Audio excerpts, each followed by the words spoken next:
Assalamualaikum warahmatullahi wabarakatuh. Waalaikumsalam warahmatullahi wabarakatuh. Bismillahirrahmanirrahim. Alhamdulillahi rabbil alamin. Hamda 'abdin mu'tarifin bil qusuri warraji rahmatihi. Wa nusalli wa nusallim بأزكى صلاة وتسليم على حبيب رب العالمين سيد الغر المحجلين سيد الأولين والآخرين سيد الثقلين جد الحسينين سيدنا وحبيبنا وشفيعنا وقرة أعيننا النبي الزين سيدنا محمد وعلى آله وصحبه أجمعين. سبحانك لا علم لنا إلا ما علمتنا إنك أنت العليم الحكيم ولا حول ولا قوة إلا بالله العلي العظيم. مولاي صل وسلم دائما أبدا على حبيبك خير الخلق كلهم وكلهم من رسول الله ملتمس غرفا من البحر أو رشفا من الديم. Yang kita muliakan Imam Masjid Nurdin hafizahullah, para alim ulama, guru-guru kita, orang-orang tua kita, para salihin, bapak-bapak, ibu-ibu, jamaah kajian ba'dal maghrib Masjid Nurdin Hasanah. Semoga kita semua senantiasa mendapatkan ampunan dari Allah Subhanahu wa taala, mendapatkan hidayah, mendapatkan taufik, dan mendapatkan inayah dari Allah Subhanahu wa ta'ala. Amin ya rabbal alamin. Pada malam hari ini kita berupaya agar diberikan Allah ma'rifat kepadanya melalui namanya Al-Majid. Al-Majid adalah nama Allah Subhanahu wa ta'ala yang ke-66. Al-Majid artinya yang maha mulia. Maksud dari yang maha mulia yaitu, pertama, dialah Allah Subhanahu wa ta'ala yang maha memaafkan, padahal dia mampu untuk mengambil tindakan. Allah memaafkan, memberikan peluang bertaubat, membukakan hati kita, lalu bertaubat, lalu menjadikan kita memperbaiki diri. Padahal ketika kita berbuat kesalahan dan dosa, seketika itu juga Allah mampu mengambil tindakan menghukum kita, namun dimaafkannya. Yang kedua, maksud dari yang maha mulia Al-Majid itu adalah bahwa dia Allah yang apabila berjanji pasti menepati janjinya. Innallaha la yukhliful mi'ad. Dalam doa setelah azan di antaranya ditambah dengan innaka la tukhliful mi'ad. Sesungguhnya engkau ya Allah, engkau tidak pernah mengkhianati janjimu atau melupakan janjimu atau menyalahi janji. Yang ketiga, dialah Allah Subhanahu wa ta'ala yang apabila diadukan suatu hajat kepada selainnya, maka dia tidak ridha. Apabila ada yang memohon menyampaikan hajatnya, curhatnya, mengadukan persoalan jiwanya kepada selainnya, bukan kepadanya, maka dia tidak ridha. Karena dia yang maha mulia, yang maha mendengarkan keluhan hambanya, yang maha baik, yang maha mengabulkan apa saja yang dipinta oleh hambanya. Dalam hadis disebutkan yang kurang lebih maknanya Allah Subhanahu wa taala itu marah atau murka jika hambanya tidak mau memohon kepadanya, karena berdoa itu sendiri menunjukkan kefakiran kita kepada Allah, bahwa kita sangat memerlukan Allah. Karenanya Nabi bersabda, ad-du'a'u mukhul ibadah. Doa itu adalah otaknya ibadah. Yang pernah kita sampaikan seperti dalam qasidah yang disusun oleh Al-Imam Abdullah Al-Haddad. Qad kafani ilmu rabbi min su'adi wa ibtihali فدعائي واختياري شهيد لي بافتقاري. Sebenarnya Allah tahu. Qad kafana ilmu rabbi, apa yang kita minta ini Allah tahu. Doa kita, munajat kita, harapan kita, keluhan kita Allah tahu. Apa yang kita inginkan semua Allah tahu. Apa yang kita butuhkan semua Allah tahu. Fa du'ai wa ikhtiyari, doaku dan ikhtiarku ini syahidun li biftiqari, bukti bahwa aku memerlukanmu ya Allah, bahwa aku hambamu, bahwa aku memerlukanmu, bahwa hanya Engkau yang mengabulkan doa-doa hambanya.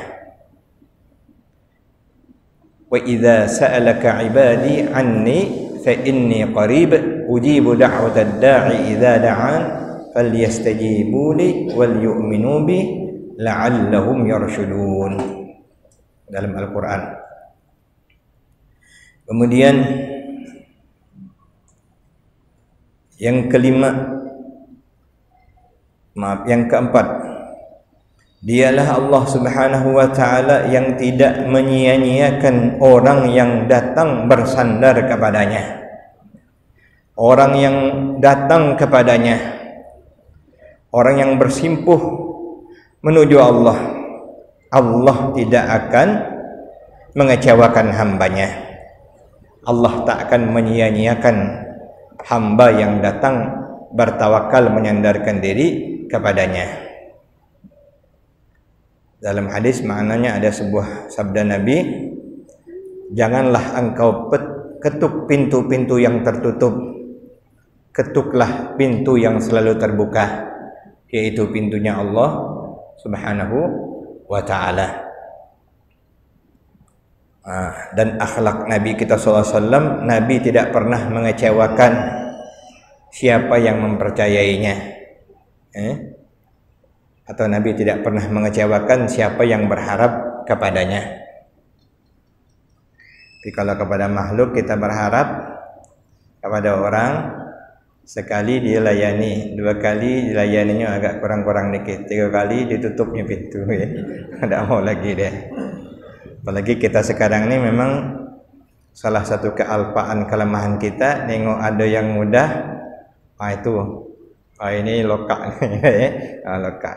Tapi yang namanya makhluk, satu, dua cukup, yang ketiga kali mulai tak mau lagi deh. Tapi Allah Subhanahu wa ta'ala yang tak pernah tertutup pintunya dan tak pernah menyia-nyiakan hamba yang datang bersandar kepadanya. Kemudian yang keenam, makna dari Al-Majid itu kata guru kita Syekh Muhammad Bakhit hafizahullah, dialah Allah yang disifatkan dengan sifat-sifat kebesaran. Segala sifat-sifat kebesaran hanya milik Allah Subhanahu wa ta'ala. Sifat kehebatan, kebesaran, keagungan hanya milik Allah Subhanahu wa ta'ala. Lalu maka orang yang mulia memiliki sifat-sifat yang tersebut dari sifat-sifat yang disebutkan.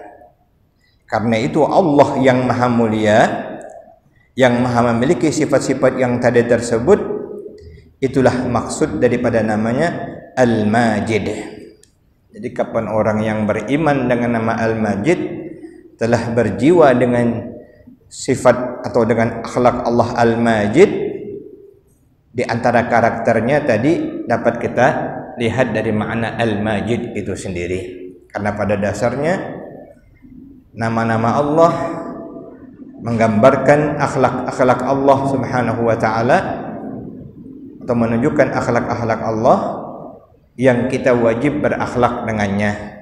Takhallaqu bi akhlaqillah, kata Nabi kita, berakhlaklah kalian dengan akhlak-akhlak Allah Subhanahu wa taala. Beriman dengan nama Ar-Rahman, yang pengasih. Beriman betul bahwa Allah Maha Pengasih, Maha Penyayang. Tahu Allah Maha Kasih lagi Maha Penyayang, tapi masih sifat pemarahan, dikit-dikit emosi, dikit-dikit nak bantai, dikit-dikit nak ngamuk.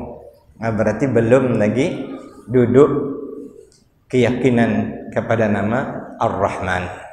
Nah, begitu juga kepada Al-Majid, yang sudah betul-betul beriman dan meyakini nama Allah Al-Majid ini hendaklah membuahkan akhlaknya. Salah satunya tadi adalah menepati janji, misalnya ya, memaafkan, memberikan kelonggaran, termasuk tadi memberi dan tidak minta ganti. Nah, ikhlas artinya buah daripada keimanan kepada nama Allah Al-Majid. Orang yang beriman dengan nama Allah Al-Majid, maka ia bermuamalah, berhubungan dengan Allah Subhanahu wa taala dengan hubungan yang terbaik, dan berhubungan dengan manusia juga dengan hubungan yang baik. Betul-betul menjaga muamalahnya kepada Allah.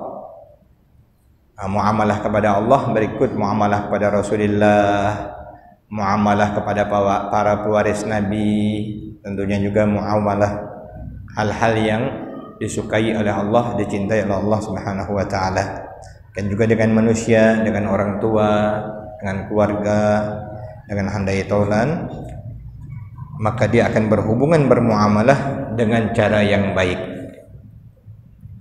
Maksudnya muamalah dengan Allah, berhubungan yang baik dengan Allah, yaitu menyikapi apa yang diberikan Allah dengan sikap yang baik, ridha dengan qada dan qadar Allah. Pilihannya dua, syukur dan sabar. Kata Nabi SAW, al-imanu nisfani, iman itu dua bahagian. Nisfun fi syukri, satu bahagian dalam kesyukuran, wa nisfun fi sabri, satu bahagian dalam kesabaran. Nah, jadi apapun yang diberikan oleh Allah Subhanahu wa taala, termasuk keadaan, disikapi dengan sebaik-baiknya. Kata ulama, semasa hidup kita, Allah Subhanahu wa taala pasti memberikan kepada kita 4 perkara. Dan 4 perkara ini memerlukan sikap kita. Apabila kita bisa menyikapinya dengan sikap yang diridhai Allah, berarti kita punya hubungan atau muamalah yang baik dengan Allah Subhanahu wa taala. Adapun 4 macam yang pasti diberikan Allah Subhanahu wa taala kepada kita, yaitu yang pertama, kita diberi Allah Subhanahu wa taala nikmat. Setiap hari kita diberikan Allah nikmat, mulai dari dalam rahim ibu kita hingga kini, hingga selama-lamanya. Yang kedua, kita juga diberi Allah Subhanahu wa taala bala, cobaan. Bisa namanya cobaan, bisa namanya ujian, bisa juga namanya hukuman. Dia tergantung. Ada orang yang baik, orang soleh, namanya ujian untuk menaikkan tingkat, cobaan untuk melatih kesabaran. Tapi kalau hukuman juga bala atas kesalahan dan dosa. Yang ketiga, di antara yang pasti diberikan Allah adalah kita diberi Allah ketaatan, taat. Dan juga yang keempat, diberi Allah juga kepada kita bisa berbuat maksiat. Ada nikmat, ada cobaan, ada taat, ada juga maksiat. Ini adalah yang berupa pemberian Allah kepada kita, yang merupakan sesuatu yang nanti menjadi hujjah bagi kita. Apakah kita terhadap nikmat itu syukur, terhadap bala sabar, terhadap taat betul-betul melakoni, terhadap maksiat kita menghindarinya. Cara menyikapi nikmat. Apabila kita diberi Allah satu nikmat, sikap kita yaitu dengan mensyukurinya. Apabila kita bisa mensyukuri nikmat yang diberikan Allah, berarti kita punya hubungan baik dengan Allah sebab nikmat tersebut. Mensyukuri nikmat yaitu ketika dapat satu nikmat, maka kita ingat bahwa yang kita dapatkan itu hakikatnya dari Allah. Ru'yatul mun'im, memandang siapa yang memberikan nikmat. Itu dulu. Kapan kita dapat nikmat, langsung ingat siapa yang memberikan nikmat tersebut. Sekalipun pada zahirnya kita terima dari makhluk, dari manusia, namun hakikatnya kita tahu itu adalah pemberian Allah Subhanahu wa ta'ala. Namun kita diajarkan apabila kita diberikan kebaikan oleh seseorang, kita mengucapkan jazakallahu khairah. Siapa yang mengatakannya qad kafa'ahu, sudah telah mengimbangi, menyukupi untuk berterima kasih kepada orang yang kita doakan tersebut. Walaupun kita tahu hakikatnya Allah. Jangan pula nanti sudah ngaji ini tahu Allah sebenarnya yang memberi kita, pas ada orang yang bagi kita tidak ada pun ucapan. Ngapa kau tak mengucapkan terima kasih? Allah yang bagi aku, bukan dia. Jangan Sabda Rasulullah SAW, la yashkurillah atau la yashkurullah man lam yashkurin nas. Tidak dianggap orang itu bersyukur kepada Allah kalau tak pandai berterima kasih kepada manusia. Tetaplah kepada yang berjasa kepada kita, kepada yang memang bermanfaat bagi kita, itu kita berterima kasih, karena itu dianjurkan. Tapi pada hakikatnya kita memandang siapa yang memberikan nikmat tersebut, ru'yatul mun'im. Sekalipun pada zahirnya dari manusia. Kemudian mulut kita mengucapkan alhamdulillah, memandang siapa hakikat yang memberi, Allah. Mulut kita mengucapkan alhamdulillah. Dan setelah itu nikmat yang kita terima itu kita gunakan kepada hal-hal yang baik, yang diridhai Allah, yang tidak bertentangan dengan hukum-hukum Allah. Begitulah hendaknya sikap kita setiap kali kita menerima pemberian nikmat dari Allah. Syukur itu ada 3 oleh ulama disimpulkan. Syukur qalbi, syukur dengan hati memandang siapa yang memberikan nikmat. Syukur qauli, mengucapkan alhamdulillah. Syukur fi'li, pembuktian bahwa kita melakukan hal-hal yang diridhai Allah. Misalnya kalau dapat duit banyak, antaranya hati kita bersyukur karena Allah yang memberi. Lidah kita mengucapkan. Sikap kita, bagilah yang lain dikit-dikit, Pak syukur. Ada pantunnya. Artinya lakukan amal-amal saleh.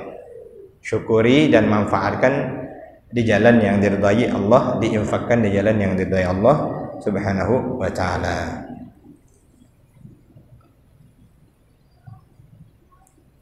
Cara menyikapi bala, itu tadi cara menyikapi nikmat. apabila kita diberi Allah bala, sikap kita yaitu dengan ridha dan sabar. Ridha itu maknanya senang ya. Tentu yang namanya senang itu kan enak. Tapi kalau ridha tapi sedih, nangis bermalam-malam sampai nanti nendang-nendang pintu pun jadi roboh dibuatnya ya. Nah itu tidak jadi ridha namanya ya. Nah, ridha ini senang dan sabar. Walaupun kita tetaplah bukan maknanya senang itu senang buat-buat. Oh senangnya anakku dapat bala, nah, itu ngesok namanya ya. Nah, tapi hati kita menerima, maksudnya menerima ketentuan Allah. Allah menurunkan bala kepada kita terkadang pada diri kita, terkadang melalui harta, terkadang melalui anak istri, terkadang melalui orang tua kita, terkadang melalui orang lain, melalui kawan kita ya. Banyak asbab-asbabnya.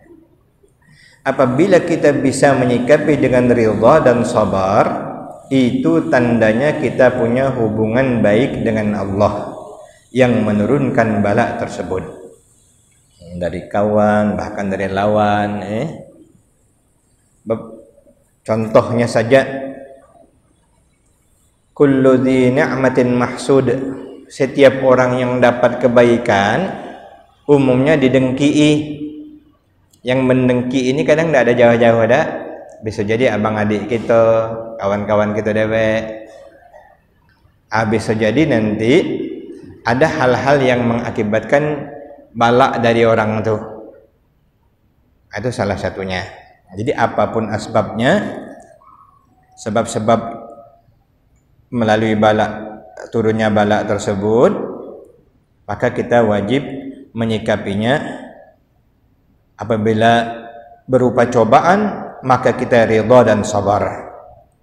Tapi nanti kalau hukuman, segera kita bertobat kepada Allah Subhanahu wa taala. Rasa-rasa ada pula kita buat salah, ngapa dapat musibah nih. Nah, itu berarti Allah nak ampunkan dosa kita. Allah nak memberikan pahala yang banyak kepada kita. Nah, sabar kita. Ridha dengan bala yaitu tidak ada menyalahkan orang lain pada apa yang menimpa diri kita.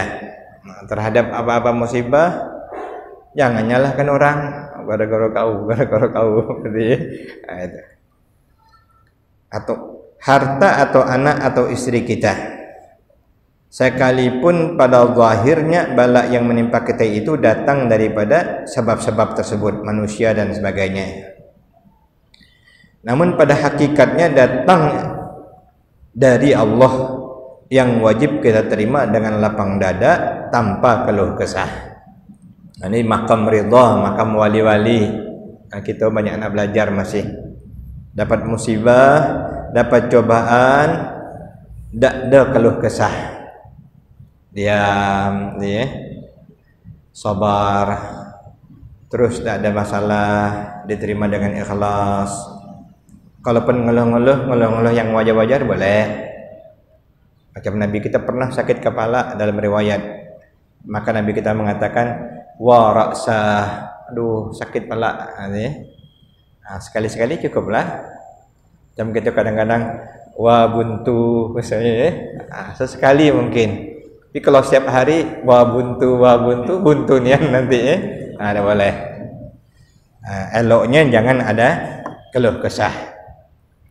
Seperti kita pernah nyinggung dulu, keluh kesah zaman modern ini lebih hebat lagi, ke Facebook, ke WA, ke mana bukan curhatnya bukan kepada Allah. Apabila kita sudah keluh kesah dengan bala, itu berarti kita tidak ridha dan tidak sabar. Berlebih sudah keluh kesah kita itu. Jadi nak sabar, nak diam, nak tenang, berusaha memperbaiki, berdoa setiap dapat musibah dan mudah-mudahan Allah jauhkan dari kita, atau melihat orang yang kena musibah, diajarkan berdoa, Allahumma akhlib li fi musibati khairah, Ya Allah, gantikan kepadaku atas apa yang menimpaiku ini yang lebih baik lagi. Sebab biasanya nak digantikan Allah dengan yang baik. Tapi mudah-mudahan kita tidak kena cobaan ya. Sebab saat kena cobaan itu berat. Makanya as-sabr 'inda sadmatil ula itu besar pahalanya. Awak baru beli HP, hilang HP-nya. Itu kalau tidak sabar kan sedih. Padahal kalau sabar hikmahnya nak ganti HP lain yang lebih mantap lagi, tidak ya? Itu. Tapi kan kita tidak mungkin secara kuat kecuali Allah menolong kita. Mudah-mudahan Allah menolong kita dan kita minta jauhkan daripada musibah-musibah.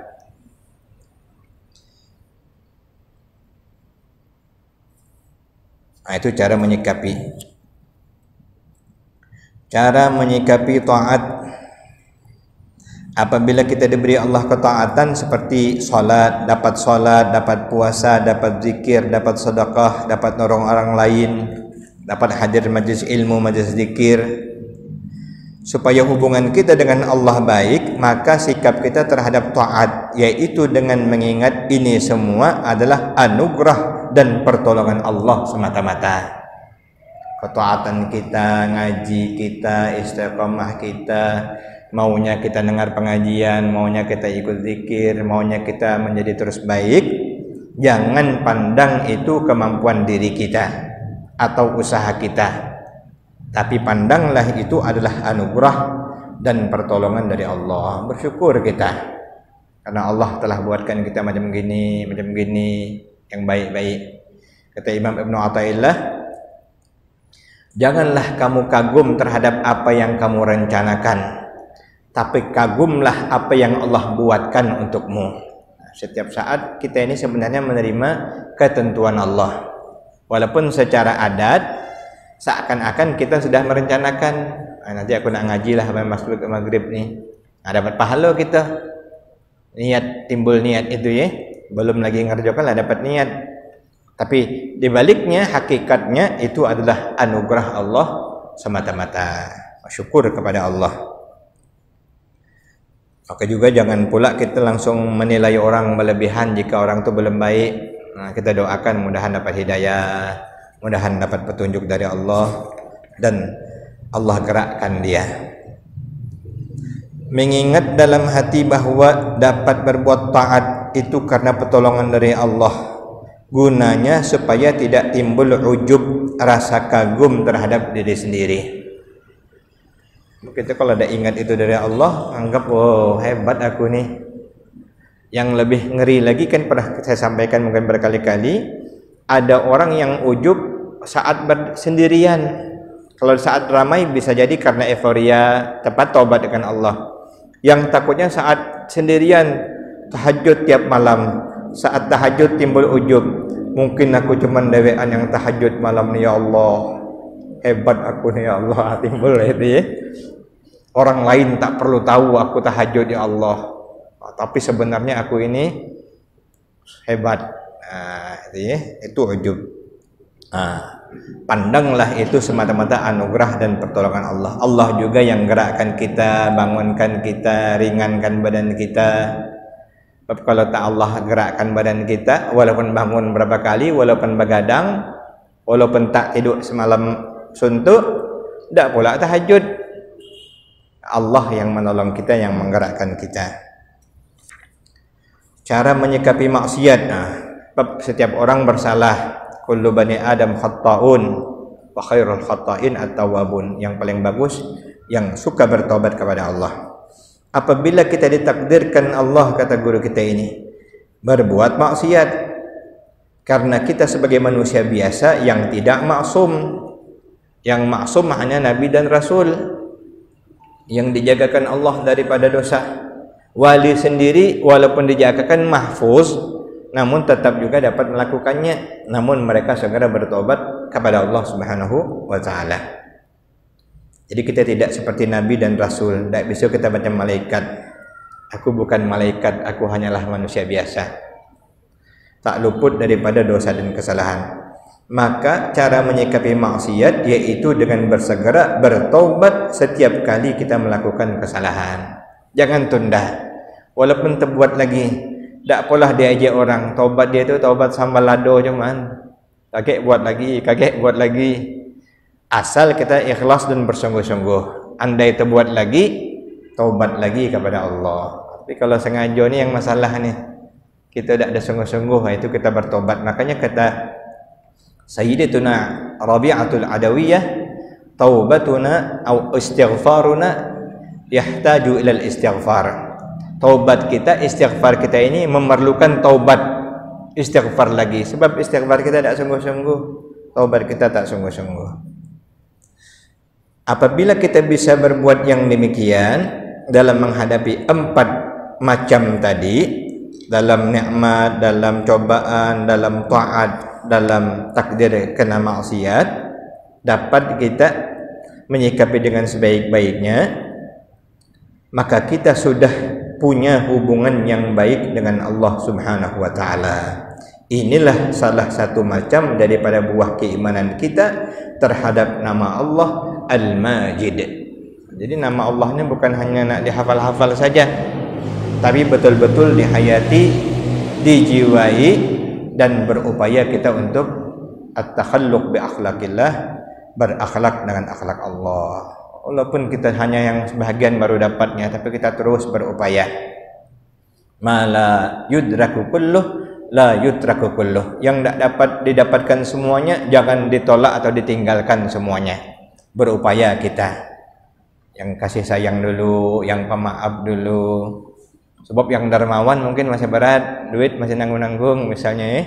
Tak bisa bantu duit, bantu doa, bantu tenaga, bantu perhatian. Ini kadang kita tahu dekat ada kawan kita yang punya hajat, bangun masjid, bangun pesantren, untuk kebaikan umat dan sebagainya. Duit banyak, bantu tak mau, ikut mikirkan dikit-dikit pun tak mau, doakan pun tak mau. Yang ada malah nanti nak menghalang-halangi. Itu takutnya. Mudah-mudahan Allah menolong kita dan senantiasa menjagakan kita.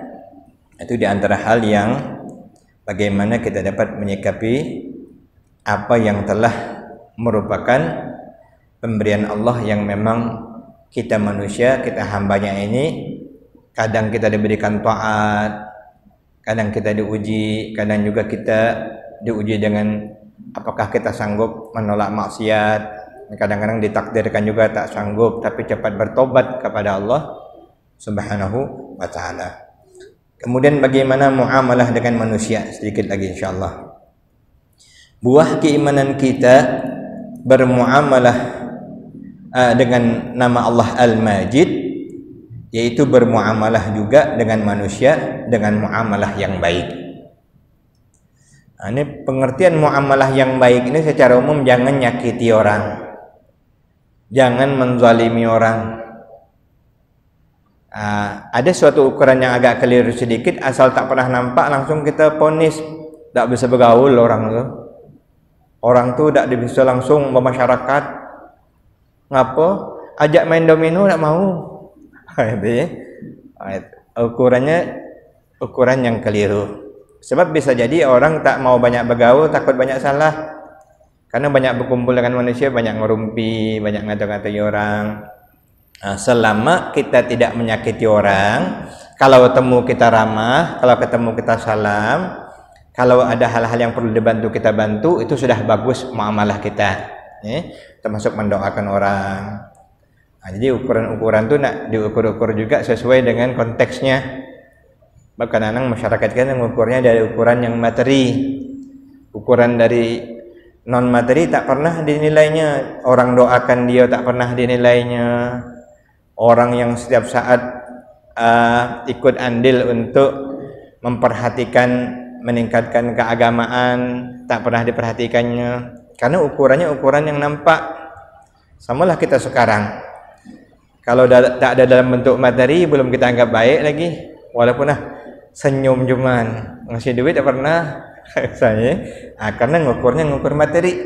Padahal begitu banyak hal-hal yang muamalah, senyum itu sendiri adalah sedekah. Takutnya kita kalau kurang-kurang juga pendidikan agama kita, nanti ngukur-ngukur anak yang berbakti dari yang banyak ngunjuk duit cuman, walaupun bengak, tak apa-apalah dia kurang ajar, yang penting dia ngasih aku duit.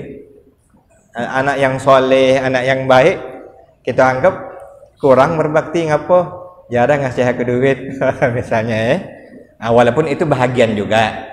Nah, kita sebagai anak mesti tahu kalau orang tua memerlukan dana, itu bentuk kebaktian kita membantunya.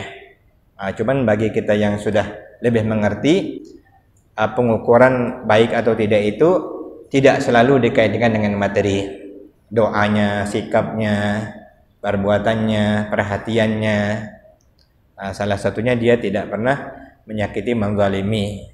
Hal yang perlu mungkin menjadi catatan bagi kita bagaimana bermuamalah yang baik dengan manusia. Tidak mesti juga misalnya kita menunjukkan hal-hal yang berlebihan, yang wajar, ya, yang wajar dalam bermuamalah yang baik. Sebab kalau berlebihan nanti cenderung ada unsur lain. Takut nanti ada unsur riyaknya, ada unsur ujubnya, bahasa kitanya unsur nyari mukonya. Tergantung. Kecuali nanti yang memang orang itu pantas dilakukan terbaik. Contoh, mohon maaf, misalnya Nabi mengingatkan jika ada orang yang tawadhu kepada orang lain ukurannya hanya harta, maka telah hilang sepertiga orang tersebut, sepertiga imannya. Faqad dhahaba thulutsu imanih. Walaupun nampaknya bagus muamalahnya, tapi ternyata dia muamalah baik karena ukuran materi tadi. Terhadap orang yang biasa-biasa walaupun orang soleh, tidak pula dia muamalah macam gitu. Karena itu perlu kita perbaiki hal-hal yang belum dapat kita laksanakan dengan sebaik-baiknya. Demikianlah mudah-mudahan apa yang disampaikan ini walaupun sedikit, mudah-mudahan ada manfaatnya. Salah satu intinya adalah bagaimana muamalah yang baik dengan manusia, yaitu adalah dengan akhlak yang terpuji, dengan akhlak yang baik. Bihurmatil Habib wa bihaqqi suratil Fatihah. A'udzu billahi minasyaitonir rajim. Bismillahirrahmanirrahim. Alhamdulillahi rabbil alamin arrahmanir rahim maliki yaumiddin. Iyyaka na'budu wa iyyaka nasta'in. Ihdinas siratal mustaqim. Shiratal ladzina an'amta 'alaihim ghairil maghdubi 'alaihim waladdallin. Amin. Bismillahirrahmanirrahim. Alhamdulillahi rabbil alamin. Allahumma shalli ala sayyidina Muhammad wa ala ali sayyidina Muhammad. Allahumma 'allimna ma yanfa'una wanfa'na bima 'allamtana wa zidna 'ilma. Allahumma 'arifna bika. Ya Allah, kenalkan kami kepadamu ma'rifatan kama tuhibbu an tu'rafa bih, dengan ma'rifat yang engkau suka agar kami dapat mengenalmu dengannya ya Allah. Wa sallallahu ala sayyidina Muhammadin nabiyil ummi wa ala alihi wa sahbihi wasallam. Walhamdulillahi rabbil alamin.